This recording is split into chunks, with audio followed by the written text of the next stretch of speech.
Aujourd'hui, on se retrouve dans cette nouvelle vidéo. Je suis en solo. Il n'y a pas mon binôme, il est au boulot. Je vais devoir bosser solo. Ça, mon vieux, ça va être du bricolage du dimanche, hein, moi je te le dis.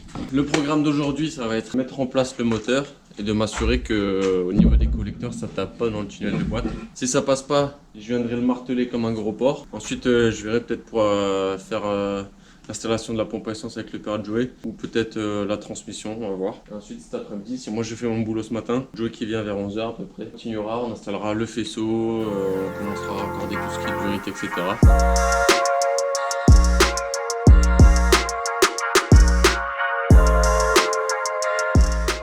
Donc là j'ai mis du feutre, là où c'est un peu gris, ben, c'est là où ça a frotté, la peinture elle a enlevé. C'est exactement à cet endroit là où j'ai mis le feutre qu'il va falloir que je tape. Misère, voilà, on savait qu'il y allait avoir une galère.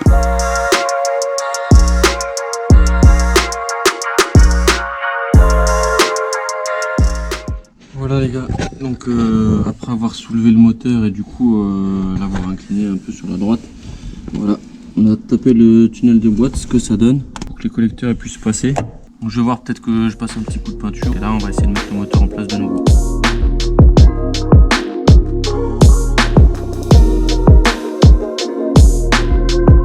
Ça y est, je suis de retour, enfin pas de retour, je suis juste là. Ouais.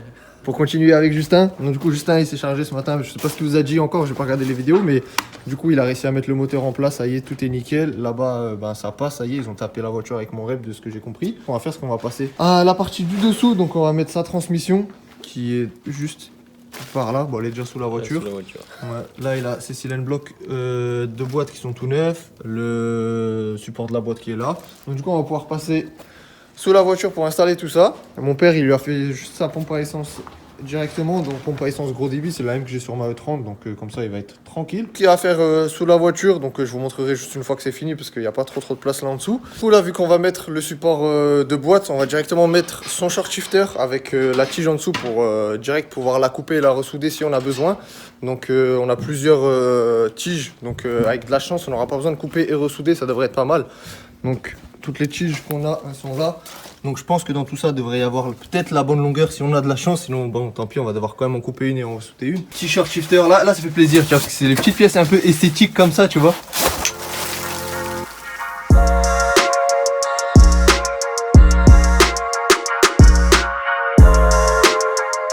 Voilà, c'est en place. Franchement, on avait grave de la chance. Il y a une des tiges, c'était pile la bonne, donc pas besoin de couper, ressouder ou quoi. Toutes les vitesses, ça passe grave bien.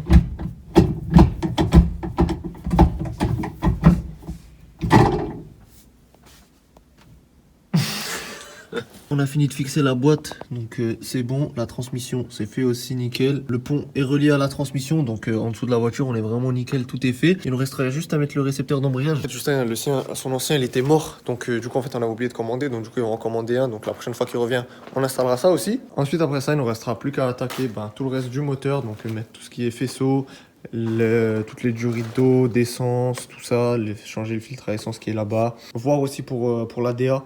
Parce que ici je pense que le capot il va pas fermer, ça va être trop haut. Donc on va sûrement le déplacer, le mettre là-bas en bas. Voilà les amis, sur ce on se retrouve dans quelques jours pour continuer tout ça. On va continuer d'avancer sur la E30 de Justin. Donc déjà comme vous pouvez voir le moteur il est en place à 100%. Donc bon là il y a l'admission. C'est juste pour voir si ça passait bien comme il fallait avec le nombre de cales qu'on a émis et que ça touche pas le master vac. Donc du coup ça maintenant c'est bon, c'est réglé parce qu'on a bien fait de vérifier avant. Parce que ben ça venait toucher. Donc du coup Justin il a rajouté des petites cales sur le support moteur. Et à peu près, vraiment à peu près le rendu final, tu vois, ça fait plaisir. Il y a le moteur, il y a l'admission M50 et tout. Et ensuite, qu'est-ce qu'il a fait encore d'autre, ce petit Justin? Il a mis la pompe à essence. La pompe à essence, elle est en place. Il reste juste encore à raccorder les durites. Et du coup, là, on est vraiment pas mal. Là, on a l'arrivée et le retour d'essence qui est juste là. Donc, vous voyez, c'est fait comme ça. Donc, normalement, c'est des tuyaux rigides. Nous, on va couper ça comme ça ici, là. Prac. Et comme ça, ben, ce tuyau-là, ben, ça va rester comme ça. Et ça va être vraiment comme il faut. Ensuite, demain, il va aussi ramener juste la jauge à huile pour souder un petit coup dessus. Et demain, Justin va aussi ramener la jauge à huile pour faire souder un petit coup dessus. Je vais vous expliquer comme ça sera beaucoup plus simple. Sur le B28, là, ça c'est la jauge d'huile d'un 328 ou d'un 528, ce que vous voulez, c'est pareil. Vous avez ce petit coude ici qui va sur cette pièce conique. Donc en fait, c'est juste pour les vapeurs d'huile, il me semble. Il faut juste relier d'ici à là en dessous. Vu que nous, on garde pas cette jauge d'huile, parce que ça c'est la jauge d'huile, comme je vous ai dit, de E36 ou E39, et le carter normalement il est censé se situer ici, sauf que nous, vu qu'on a mis un carter de E34, et bien maintenant il se situe à cet endroit là. Tout simplement ce qu'on a fait, on est allé chez BM, on a commandé une jauge d'huile tout simplement de E34, il va la ramener chez notre pote qui va juste simplement couper ici, faire un trou là et prendre cette pièce, la ressouder de l'autre côté, et comme ça on aura tout ce qu'il nous faut. Après ça on pourra mettre le moteur en huile, faire le niveau, que ça soit vraiment tout nickel. Et attaquer le faisceau, je vais installer ça tranquillement, histoire que ça soit bien propre. De toute façon il n'est pas censé avoir de problème vu qu'il était déjà monté dans ma E30, donc ça devrait aller plutôt vite.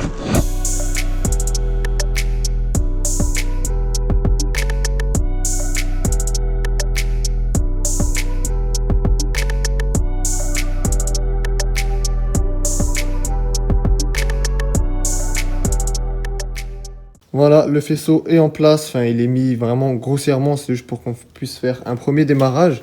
Donc en tout cas tout ce qui doit être branché est branché. Ensuite il y a encore 2-3 petites fiches comme vous pouvez voir qui se baladent parce que c'est des accessoires qui vont venir sur l'admission, où il y a le débitmètre, ce genre de choses. Il y a aussi une cosse du coup pour le papillon. Donc voilà, c'est les 2-3 petits trucs qui traînent encore, mais sinon le plus gros, ben ça y est, c'est bon, c'est mis. La fiche pour le calculateur, c'est bon, elle est passée. Elle est aussi déjà au niveau de la boîte à gants, donc ça c'est bon. Il me reste juste encore une dernière petite chose à faire que je ferai pas aujourd'hui, mais c'est au niveau de l'alternateur. Le moteur de Justin, il faut savoir qu'il vient du E39, donc au niveau de l'alternateur c'est pas pareil. En gros ici vous avez le plus, donc qui va venir d'ici, qui va aller directement jusqu'au démarreur, et ensuite normalement j'ai un autre remplacement comme ça qui est genre normalement à cet endroit ici, où je mets le petit fil bleu qui est juste ici. Donc là, il n'y a pas la cosse dessus parce que je vais vous expliquer tout ça dans 2 secondes. Mais normalement, c'est ce fil-là qui vient en bas. Et sauf que sur E39, vous voyez que c'est une fiche. Il va falloir couper, rajouter un câble et tout pour pouvoir remettre cette fiche-là. Sur E39, c'est cette fiche-là. Donc une 3 broches, mais dedans, vous avez que 2 câbles qui sont pris. On retrouve bien le bleu que j'ai sur mon faisceau de la E36. Et ensuite, on a un verre blanc qu'il faut rajouter, donc du coup je vais couper là, le repiquer sur un autre verre blanc. Bon, tout ça je le sais grâce à mon pote Anatole parce qu'il a eu ce problème là aussi. Aussi un M52B28 dans sa E30 qui vient du E39, donc lui en fait tous ces problèmes là il les a eu. Et donc du coup vous voyez ils viennent tous ici, donc moi je vais juste me repiquer sur un de ceux-là. Et ensuite je vais pouvoir tirer le câble, prendre ma cosse et pouvoir la mettre tout simplement là. Là j'ai accompli ma mission du soir, mettre son faisceau, donc bon rien de fou mais c'est fait. On se retrouve dans quelques jours pour continuer tout ça.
Ça y est les amis, après plusieurs jours, c'est enfin le grand jour pour Justin.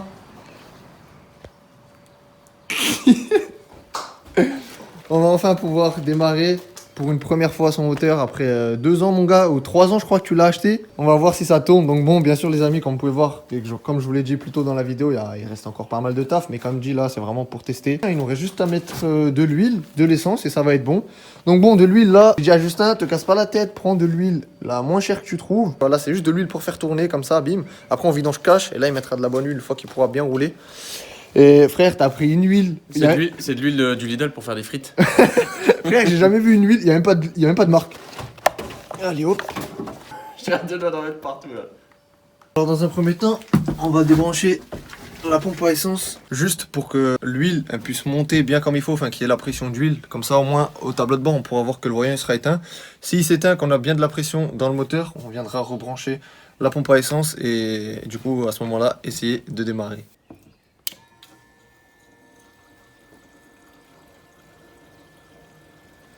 Bon, Justin il a mis la batterie, je vais pas démarrer, je vais lui laisser le plaisir de faire ça. Je regarde juste qu'il y a tout. Donc voilà, vous voyez, tout bien nickel. Putain mon gars, le poste Alpine et tout. C'est parti ou quoi? Vas-y. Ça veut dire qu'il manque une masse quelque part?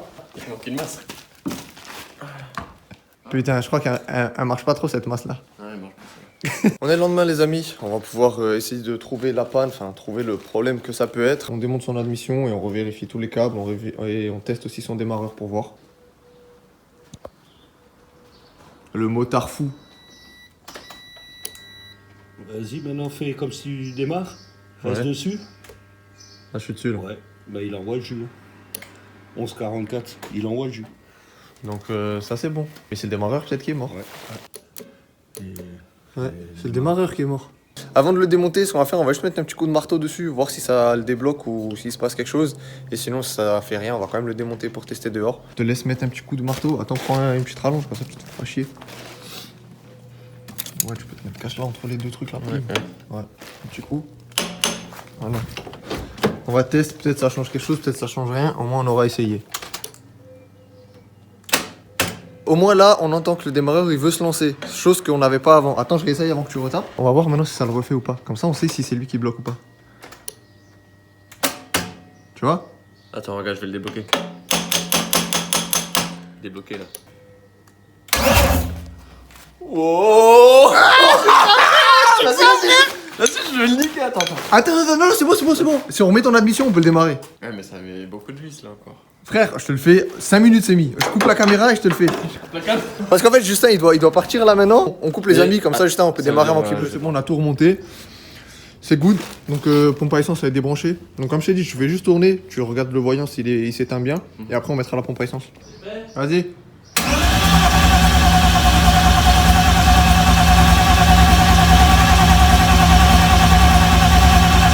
Arrête! Il s'éteint pas? Non, il s'est pas encore éteint. Il s'est pas encore éteint? Tu vas refaire encore un petit peu et après on va ouvrir ici voir si l'huile elle monte ou pas. Ok? Vas-y. Vas-y. Ah, ça fait plaisir. Ah, juste entendre ça comme ça fait plaisir.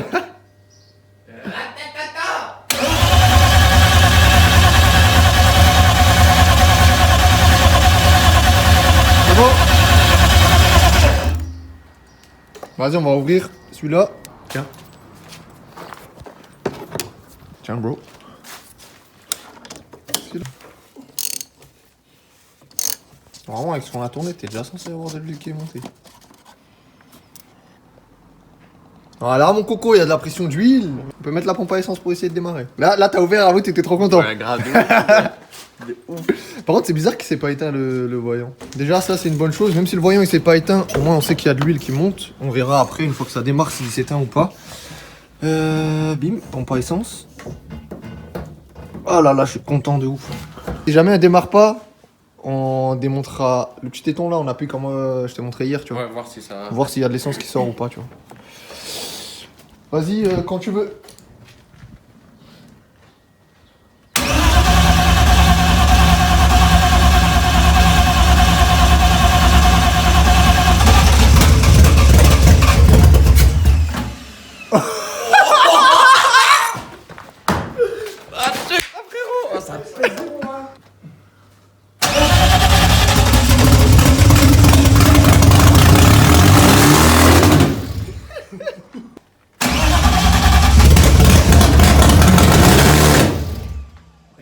Bordel! Mais on te cache dans les tours. Mais à mon avis, tu sais c'est quoi?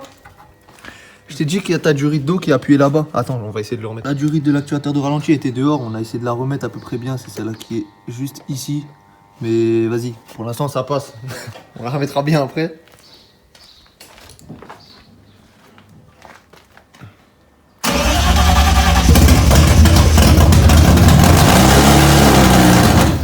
T'aurais pu laisser. T'aurais dû laisser. T'aurais Ouais, dû laisser. Tu pouvais laisser tourner.